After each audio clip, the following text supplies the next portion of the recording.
চচ্চড়ি।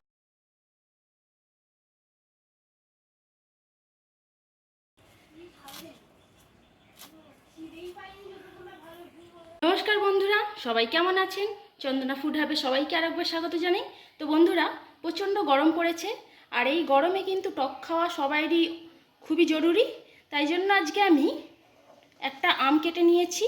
আজকে আমি আমের টক ডাল বানাবো। আর এখানে আমি নোটে শাক কেটে নিয়েছি। নোটে শাক দিয়ে মাছের ডিম দিয়ে তরকারি করব। তো এখানে আমি মুসুর ডাল ধুয়ে নিয়েছি,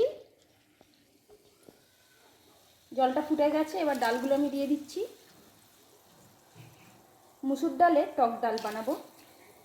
তো আপনারা ফার্স্ট থেকে লাস্ট অবধি ভিডিওটা দেখবেন, অবশ্যই ভালো লাগবে। তো এরপরে আমি শাক চচ্চড়ি বানাবো মাছের ডিম দিয়ে। ডাল থেকে এই ময়লাগুলো তুলে নিলাম। তো বন্ধুরা, এদিকে ডালটা সেদ্ধ হোক আর আমি এদিকে তরকারিটা বসিয়ে দিচ্ছি। ডিমের মধ্যে অল্প করে লবণ দিয়ে দিচ্ছি, একটু লঙ্কা গুঁড়ো, একটু হলুদ গুঁড়ো দিয়ে দিলাম। এবার এটা ভালো করে মিশিয়ে নেব। এইভাবে মিশিয়ে আমি এটাকে ভেজে নেব।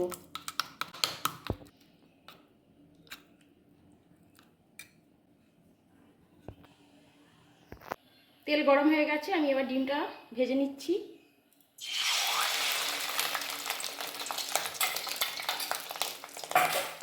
ডিম দেওয়ার পরে বন্ধুরা প্রচুর ফাটে, তাই জন্য একটু চাপা দিয়ে দিলাম।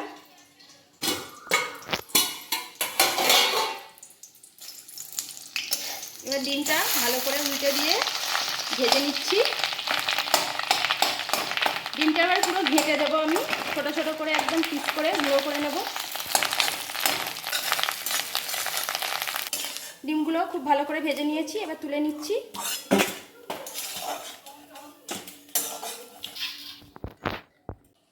আর একটু তেল দিয়ে দিলাম। এবার আমি তেজপাতা দিয়ে দিচ্ছি দুটো, আর একটু পাঁচফোড়ন। এবারে আলুগুলো ভেজে নেব।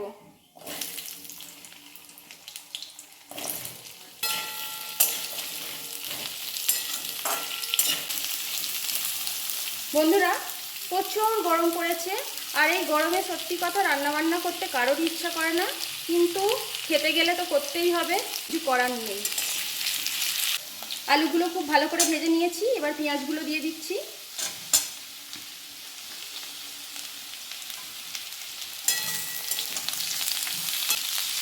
শাকের তরকারিটা কিন্তু সিম্পল ভাবেই হবে, কিন্তু খেতে কিন্তু অসাধারণ হয়।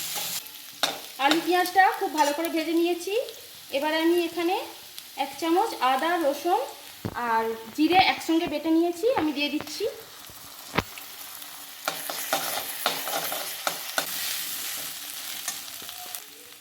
লঙ্কা গুঁড়ো দিয়ে দিচ্ছি, হলুদ গুঁড়ো আর পরিমাণ মতো লবণ দিয়ে দিচ্ছি। এবার সব কিছু ভালো করে কষিয়ে নেব।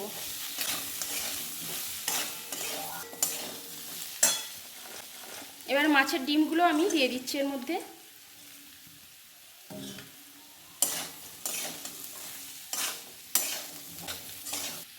সব কিছু খুব ভালো করে কষিয়ে নিয়েছি, এবার আমি জল দিয়ে দিচ্ছি।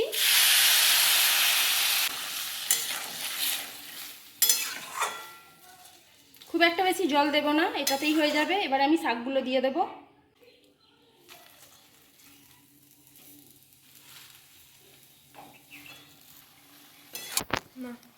তো বন্ধুরা, যারা এখনো পর্যন্ত চ্যানেলটি সাবস্ক্রাইব করেননি, প্লিজ চ্যানেলটিকে সাবস্ক্রাইব করে আমার পাশে অবশ্যই থাকবেন, আর একটা লাইক আর কমেন্ট করে আমাকে জানাবেন আমার রেসিপিগুলো কেমন লাগছে আপনাদের।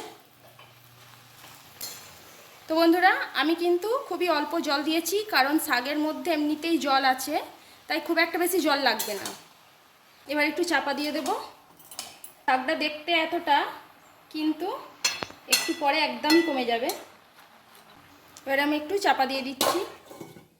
এখানে আমি কয়েকটা গোটা গরম মশলা নিয়ে নিয়েছি, এলাচ, দারচিনি আর লবঙ্গ, এগুলো আমি এখন বেটে নেব।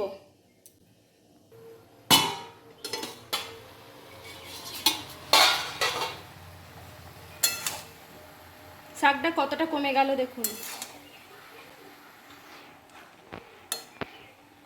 আলুগুলো সেদ্ধ হয়ে গেছে। শাকটা আরেকটু শুকনো হবে।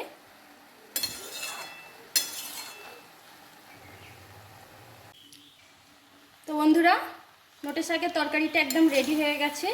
আমি এবার যে মশলাটা বেটে রেখেছিলাম, গরম মশলাটা, ওটা দিয়ে দিচ্ছি।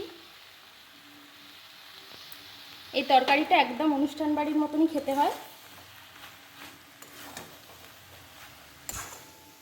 শুকনো শুকনো নোটে শাকের তরকারি আর ডাল, একদম দুপুরের ভাত খাওয়াটা জমে যাবে।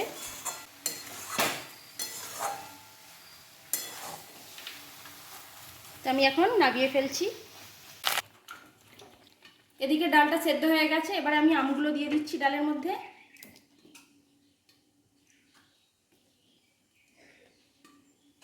দিয়ে একটু চাপা দিয়ে দিচ্ছি আমগুলো সেদ্ধ হওয়ার জন্য। আমি একটু হলুদ দিয়ে দিচ্ছি ডালের মধ্যে।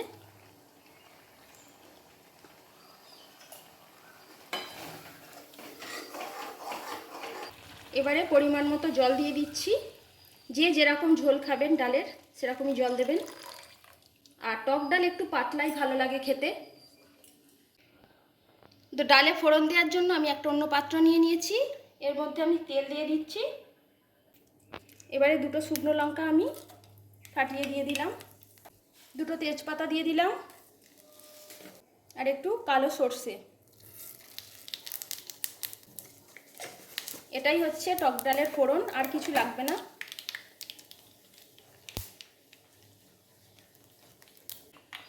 এবার আমি ডালের মধ্যে ফোড়নটা দিয়ে দিচ্ছি।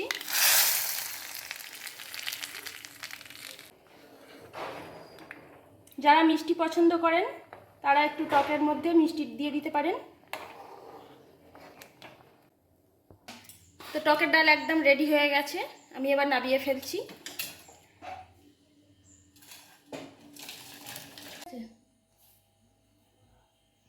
তো বন্ধুরা, আজকের রেসিপিগুলো কেমন লাগলো আমাকে অবশ্যই কমেন্ট করে জানাবেন।